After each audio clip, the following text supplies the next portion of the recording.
Muy buenos días, amigas, amigos de la revista digital Plan B. Gracias por acompañarnos.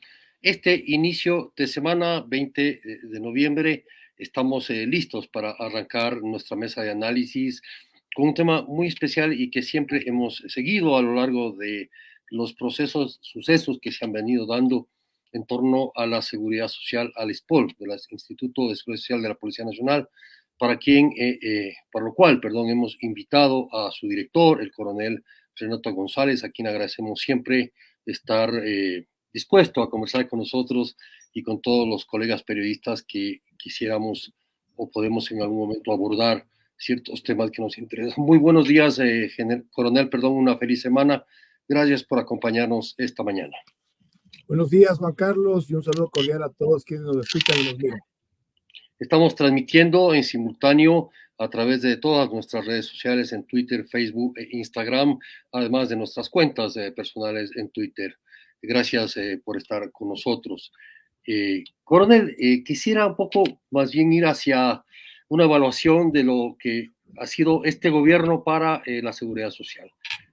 Hemos conversado muchas veces sobre el tema, hemos pasado periodos y lo que en algún momento conversamos al inicio del gobierno, cuando había una transición, digamos, en el ISPOL en ese momento, ¿con qué expectativas asumió usted y qué es lo que hoy tiene para contarnos después de estos casi 2 años? Es muy importante la pregunta, Juan Carlos, porque el periodo de la administración actual del ISPOL coincidió temporalmente también con el inicio del gobierno que está feneciendo. Me refiero a que mi gestión como director general se inició el 20 de mayo del 2021, es decir, únicamente unos pocos días antes de que asuma el señor presidente Guillermo Lasso Mendoza. Y es importante recordar en qué escenario nos encontrábamos a esas alturas. En primer lugar, ya se habían efectuado las denuncias públicas de los hechos acontecidos en el ISPOL y en el mes de febrero del 2021 ya se realizaron los operativos que permitieron detener a algunos de los presuntos responsables, que dicho sea de paso, hasta el momento no se ha establecido ninguna sentencia en el país. En ese contexto, el estado financiero del ISPOL era calamitoso, al punto que teníamos en caja aproximadamente 50 millones de dólares que nos permitía cubrir únicamente 2 meses de pensiones, el mes de mayo y el mes de junio del 2021. A mediados del mes de julio del 2021, el señor presidente Lasso nos convocó a una primera reunión en el Carondelet, donde concurrimos acompañados del entonces comandante general, Miguel Taña Varela, y de un representante del Consejo Directivo. Le explicamos la gravedad del atraco y él tomó 2 decisiones que para nosotros han sido fundamentales. Primero, le solicitó al ministro de Economía, Simón Cueva, que nos haga el acercamiento con la CAF, Banco Latinoamericano de Desarrollo, para que se nos gestione un crédito no reembolsable que nos permita una consultoría que diseñe el nuevo gobierno corporativo del ISPOL, porque él, claro, por su experiencia, comprendió que mucho del atraco se dio por la debilidad de la estructura institucional. Y la otra, que no es menor y que yo siempre he sido un reconocido y un agradecido, fue la sensibilidad de disponer que se transfiera con oportunidad los aportes patronales y personales al ISPOL, atendiendo la grave crisis de liquidez que teníamos. Eso nos permitió recuperar en los meses posteriores la liquidez, dar casi 612 millones de dólares en créditos a nuestros asegurados y también el recuperar la confianza en los centros de salud privados que nos abrieron las puertas para firmar los convenios. En cuanto a las tareas de recuperación, hay que ser claros. Sin el apoyo político del gobierno que está saliendo, no hubiera sido posible recuperar los 368 millones de dólares que ya están en las cuentas del ISPO. Coronel, en este momento, ¿cuál es el escenario de lo legal? O sea, ¿en qué se empezó su administración y este momento hasta dónde podemos decir que se ha avanzado en el proceso legal de recuperación? Mire, yo creo que la recuperación hay que entenderla no solamente desde el punto de vista legal, porque es inclusive el que menos recursos nos ha devuelto, salvo una decisión judicial del tema de Cevale, con la cual nos acreditaron casi 4.7 millones de dólares. La gran mayoría de recuperaciones se han dado en el ámbito extrajudicial y en el ámbito administrativo, como es haber declarado la aplicación de medidas de saneamiento y corrección según la ley de valores y específicamente el artículo 10, numeral 2, que eso nos permitió recuperar casi 300 millones de dólares, que era el subyacente de la mal llamada Operación SWAT, que estaba en el Banco Central, En pero el a Banco nombre Central, claro. que es una filial de Citibank, exactamente. Y eso va atado inclusive a los últimos 20 millones de dólares que nos transfirió unilateralmente el Citibank. Pero en el plano legal, todavía nosotros en el país al menos no tenemos ninguna sentencia que nos permita recuperar un solo dólar. Es más, es lamentable la deuda grande que le tiene el sistema de justicia ecuatoriano con el ISPOL, porque han pasado 3 años, no hay un solo sentenciado y llegamos a los extremos de que el señor Cherre sigue insistiendo en su teoría de que esto es un tema técnico, pero peor aún, mire la audacia.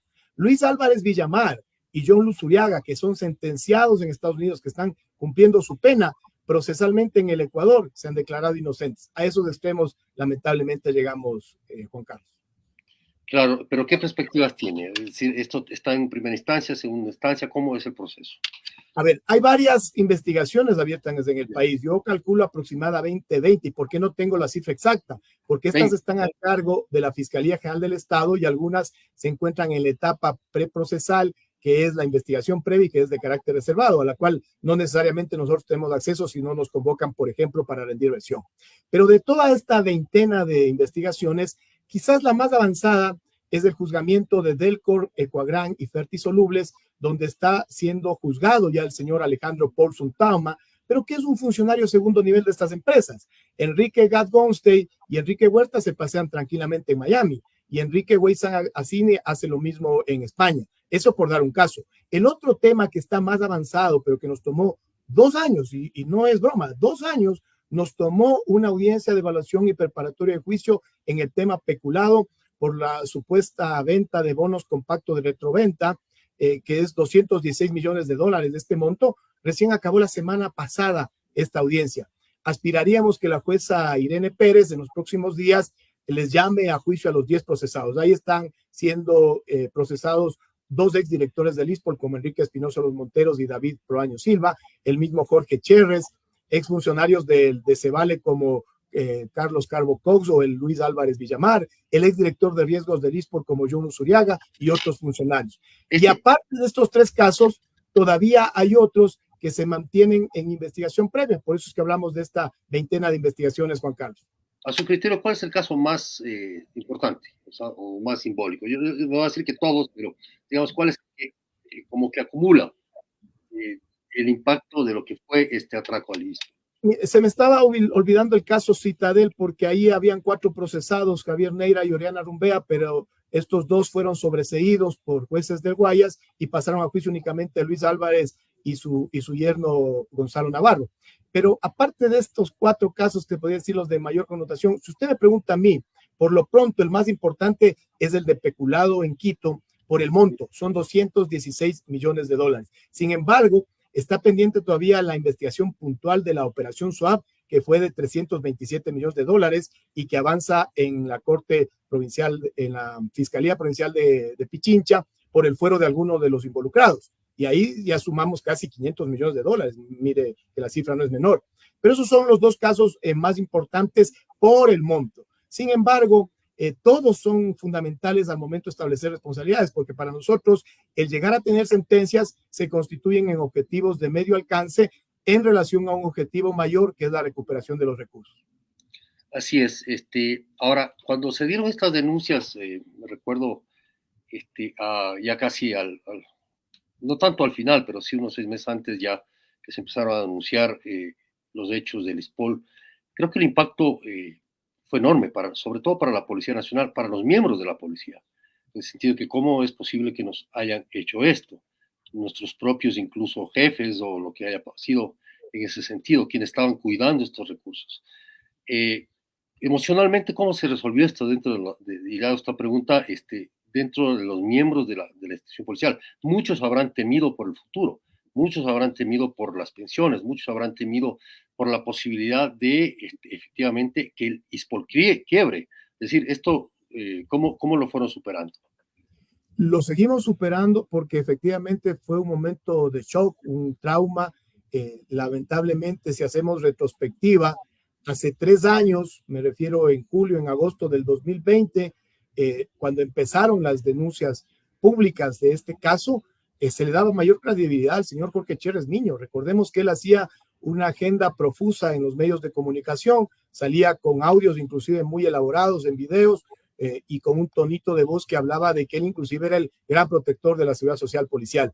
Se daba credibilidad a esa persona en detrimento de los denunciantes públicos, que hay que recordarlos. La doctora María Paula Romo, que fue ministra de Gobierno y que meses después, a mi criterio, fue ajusticiada políticamente por varios de los sectores que tienen a muchos de los involucrados en esta trama. El mismo caso le aconteció al entonces comandante general, hoy asambleísta electo, pero que no ha podido posicionarse, Miguel Patricio Carrillo, y al exdirector del ISPOL, que era mi general Jorge Villarruel, quien ha tenido inclusive quebrantos en su salud. Pero esa fase inicial de desconcierto, de incertidumbre, luego paulatinamente fue agravándose porque se descubrían montos. Recordemos que al principio se hablaba solo de la operación SWAT, y ahí venía este aprovechamiento de las contrapartes, es decir, no tienen claridad ni qué mismo les falta, claro, porque no se iba descubriendo de un solo momento, sino que era paulatino. Entonces fueron subiendo de los 327 millones a 512 y finalmente se calculó casi en 950 millones de dólares. ¿Qué afectación ha tenido nuestro conglomerado? Gravísimo. Primero, se cortaron los créditos a partir del 2020, a inicios del 2020. Segundo, estuvieron siempre y se permanecen en riesgo el pago de pensiones. El tener en caja 2 meses de pensiones es no tener nada para un seguro previsional. Y además, los centros privados, las clínicas o los hospitales que reciben a nuestros asegurados cuando las unidades médicas de la Policía Nacional no tienen capacidad resolutiva, también nos cerraron las puertas por falta de pago. Todos los otros seguros, el pago de seguros de vida, de indemnización profesional, tenían graves retrasos que nos ha tocado sortear en estos 30 meses de gestión. Y continuamos, porque esto continúa todavía. ¿Cuál fue el impacto mayor? O sea, en la vida cotidiana de los afiliados. Usted no recuerda cuántas familias son. Somos actualmente 90,000 familias porque tenemos 58,000 efectivos en servicio activo, aproximadamente 25,000 en servicio pasivo y más las viudas que dependen de la pensión de Montepío. Yo creo que el factor más grave fue el emocional. Cuando usted siente que está en riesgo sus años, que los va a requerir con mayor soporte, me refiero a la edad adulta, cuando usted se convierte ya de un adulto a un adulto mayor, que su resquebrajamiento de la salud es además normal, pero que tiene un deterioro inclusive en sus capacidades intelectuales, y saber que está en riesgo su pensión, eso es inhumano, eso es criminal.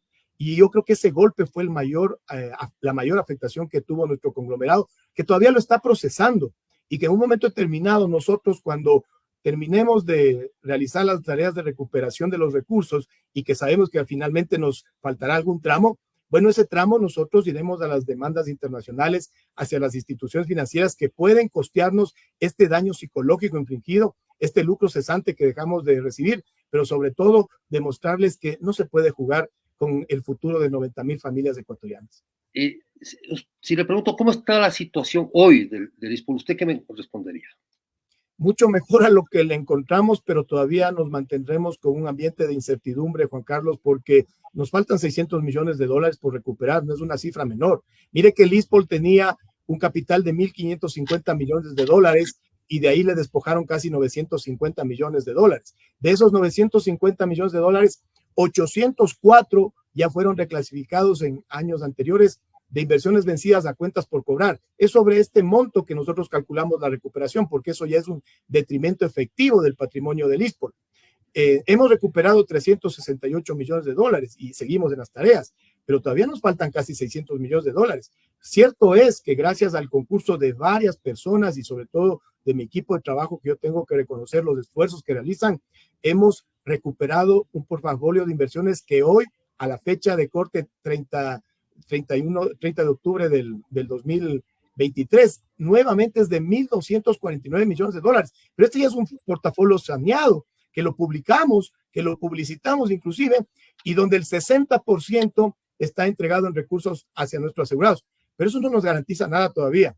Tenemos que recuperar esos 600 millones, porque de lo contrario, continuamos en este evento de una incertidumbre de afectar al pago de las prestaciones y los otros servicios que oferta el ISPOL. Efectivamente, partiendo de este hecho del escenario con el que se inició su gestión, muy adverso, además, ¿cuáles son las proyecciones reales que tiene usted o que tiene el ISPOL, no ustedes, porque su administración terminará y vendrán otras, pero ¿cuáles son las proyecciones que tiene en torno a precisamente servicios como salud y otro tipo de servicios que está planteando el ISPOL?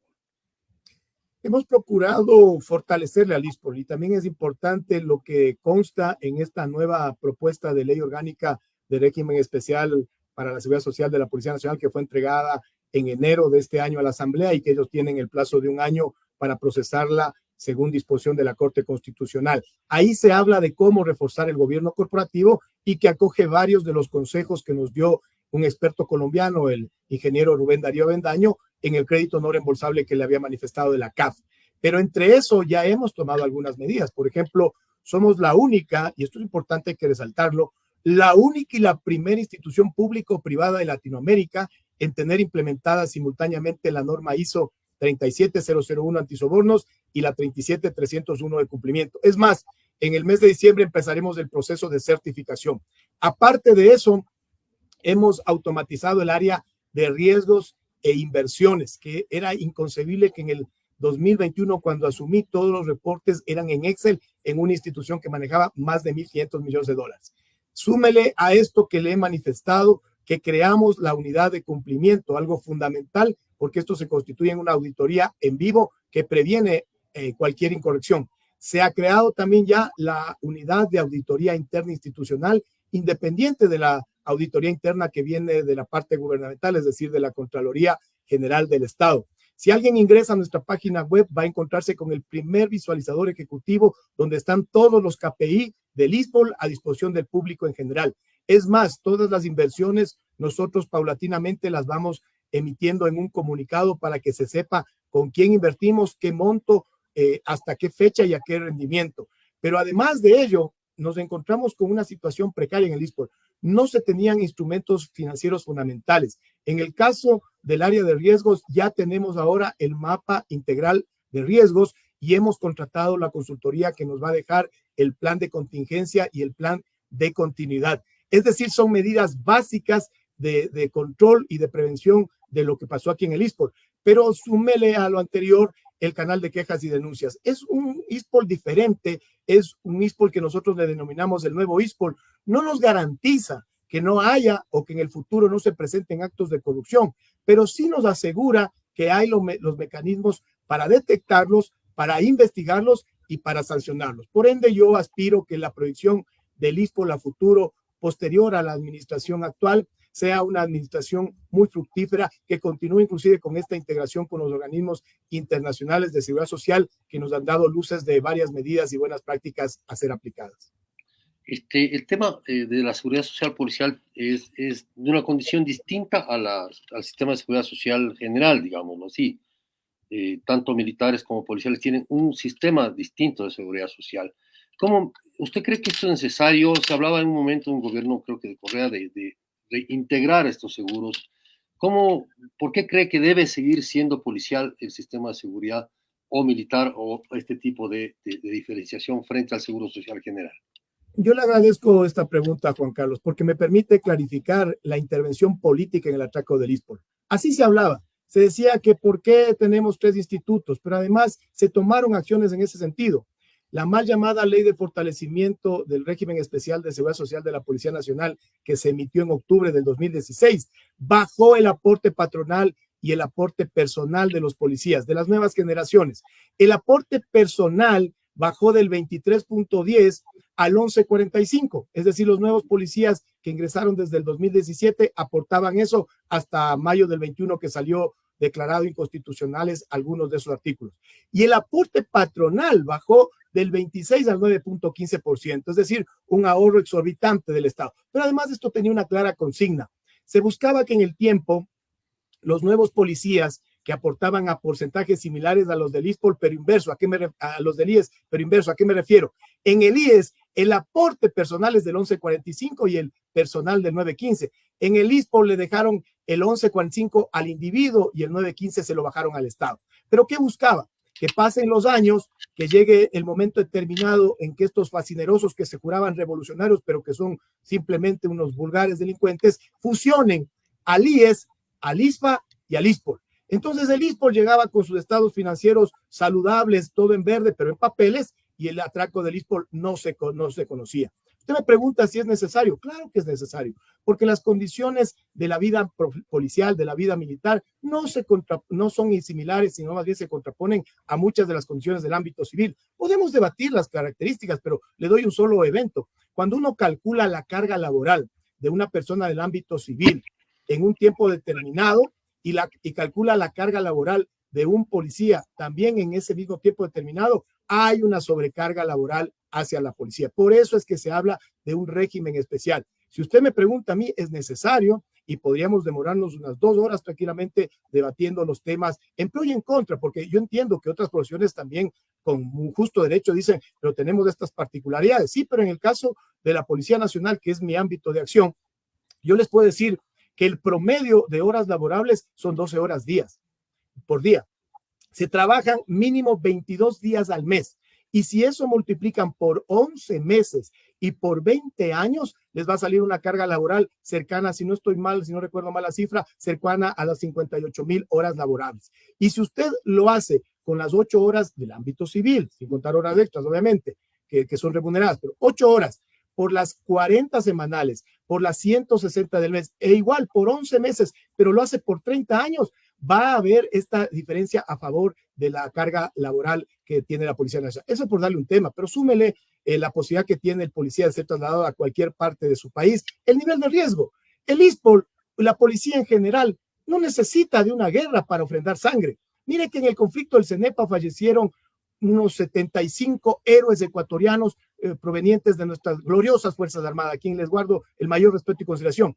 En la Policía Nacional, por año, en actos del servicio, fallece casi un centenar de policías y en los últimos 2 años, con mucho pesar, esta cifra ha aumentado. El nivel de riesgo de la profesión policial es inconmensurable, pero además, si uno quiere hacer un préstamo en una institución financiera privada cualquiera, solo por la profesión ya le margina, por darle una pequeña diferencia y justificativos de por qué es necesario mantener este régimen especial para la Policía Nacional y para Fuerzas Armadas de paso.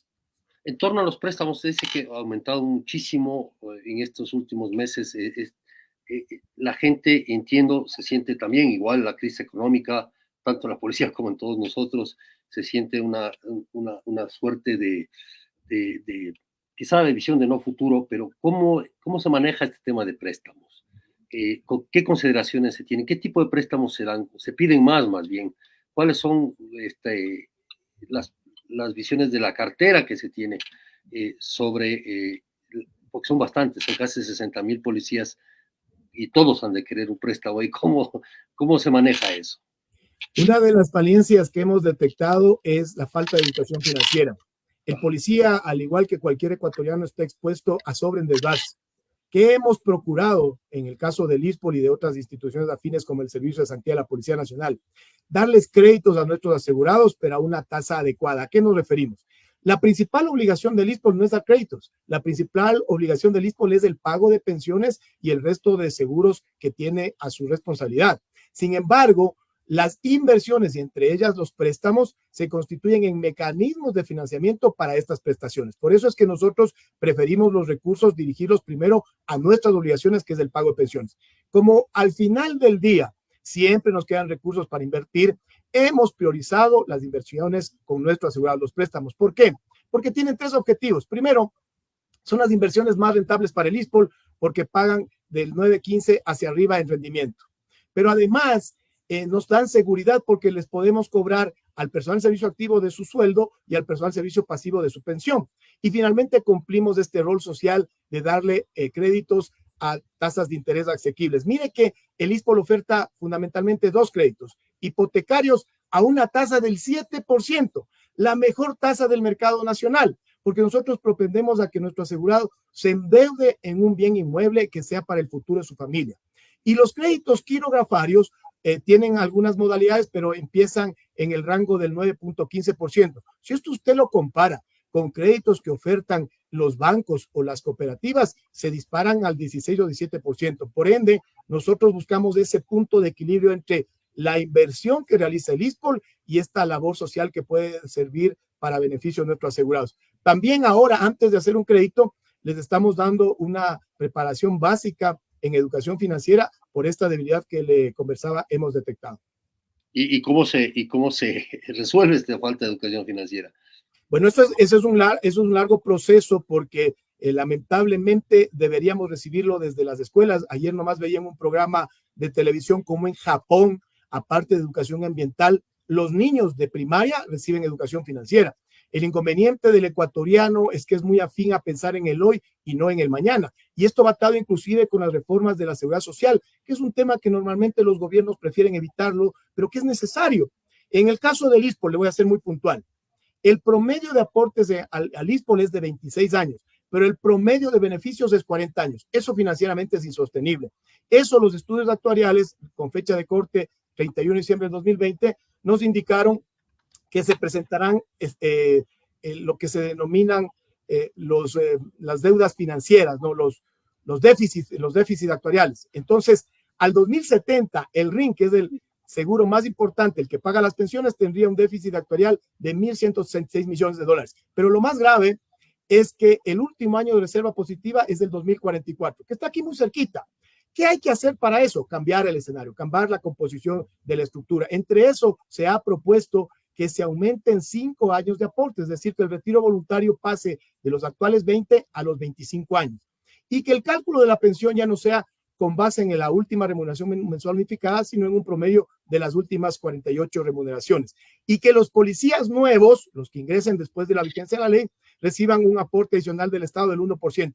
Son 3 medidas, Juan Carlos, pero lastimosamente el populismo hace que le ofrezcan a nuestro conglomerado que no se van a aumentar los años de servicio. Eso de no aumentar los años de aporte a la seguridad social es pan para hoy y hambre para mañana. Es prolongar el sufrimiento y luego se tendrán que tomar medidas más radicales. Esa es la realidad de los hechos. No hay otra alternativa que la de aumentar los años de servicio, porque fíjate, si se le plantea esto ahorita, fíjese el escándalo que se armó cuando se presentó la comisión especial que hizo el presidente Lazo sobre las reformas al Seguro Social, y en la práctica dijeron esto, o sea, va a haber una crisis feroz, hay ya una crisis demográfica, hay una crisis básicamente de aportes, ¿no es cierto? Han bajado el número de aportantes para sostener un jubilado, etcétera. Esto va a venir de todas maneras.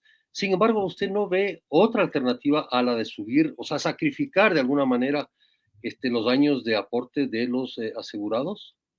Juan Carlos, hay una serie de medidas que se pueden adoptar, pero créame que a la interna se han hecho los análisis de cuáles serían las menos impactantes, porque en el caso de la seguridad social, no es que existe un menú muy variado. O aumentas los aportes, o disminuyes las coberturas, o disminuyes las pensiones, que eso me parece a mí más impactante, porque es decirle a una persona que ya está acostumbrada a recibir su monto de pensión, se le va a disminuir. Inclusive en algunos países ya se habla de mixturas, es decir, de garantizarle solamente una pensión básica a todos, todos los que aportan, y la pensión diferenciada también viene de la diferencia de aportes que cada uno puede realizar, pero no es muy amplia la gama de operaciones. Ahora, en el caso de la Policía Nacional es más restrictivo porque nuestros sueldos están atados a la jerarquía. En ese sentido, le decía que solamente se han buscado 3 medidas que son las menos impactantes. Ampliar el tiempo de aportes de 240 a 300 aportaciones, es decir, de 20 a 25 años, cuando el promedio de aportes es 26 años, es decir, todavía está bajo el promedio de aportes. Y que la pensión ya no se calcule con base en la última remuneración mensual, sino en las últimas 48, es decir, los últimos 4 años. He visto el producto que entregó esa comisión a la cual usted refirió y mire que en el IES se calcula todavía con los 5 mejores años de aportes y ahí ya se hablaba de ir migrando paulatinamente, inclusive a los 30 mejores años de aportes. Pero siempre van a haber los inconformes al final del día. Le quiero decir una cosa, estamos afiliados a la Conferencia Interamericana de Seguridad Social y de ahí recibimos constantemente notificaciones mundiales de las noticias de cómo están estos procesos. A nivel mundial hay procesos de reforma de la seguridad social. En Uruguay acaban de subir los años de aportación, pero cuando existe este compromiso de las élites, pero también una conciencia social, el pueblo entiende. El problema es que se lo maneja políticamente, se lo ve como una oportunidad de la oposición para atacarle al gobierno vigente. Y en los gobiernos vigentes, por lo general, a veces existe la debilidad de abordar este tema con responsabilidad y con transparencia y prefieren tomar decisiones populistas o trasladar la decisión hacia el próximo gobierno, lo cual agrava la crisis. Por eso es que le digo que en el caso de ISPOL, al menos, yo me voy con la conciencia tranquila de decir las cosas como son.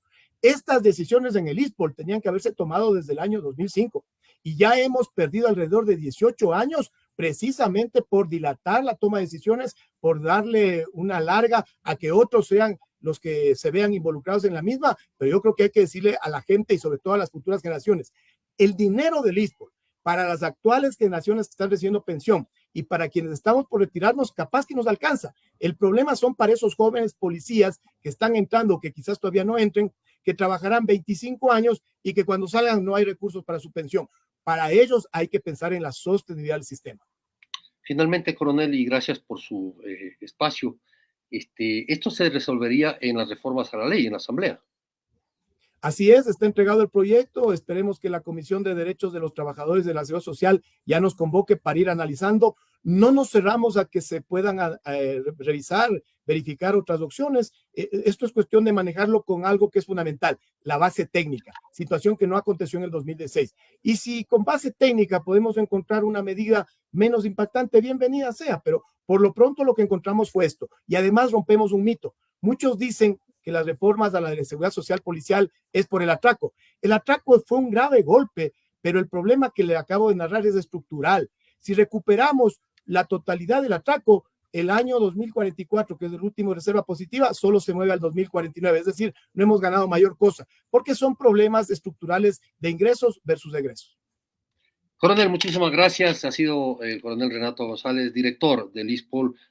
¿Hasta cuándo usted va a estar en el ISPOL, coronel? ¿Cuál es su perspectiva profesional? Bueno, el cargo, según la ley del 2016, dura 4 años hasta mayo del 2025. Sin embargo, nosotros lo hemos manifestado. Permanentemente está a disposición del Consejo Directivo, que es nuestra autoridad nominadora. De hecho, la semana anterior existió un pedido de 6 asegurados que consideran oportuno que se dé por terminado el periodo del actual director general. Está en análisis, todavía no ha culminado esa sesión, pero nosotros estamos preparados. Creo que tenemos la conciencia tranquila de que con mi equipo de trabajo los objetivos se han cumplido y además hay algo importante. Somos defensores de la alternancia. No es bueno la permanencia por mucho tiempo de las personas en las instituciones porque precisamente ahí vienen los actos de corrupción. Gracias, coronel, por haber estado con nosotros. Que tenga un buen día y a ustedes también por su cordial. Gracias, Juan Carlos. Un abrazo a todos los ecuatorianos. Muchas gracias. Gracias, coronel.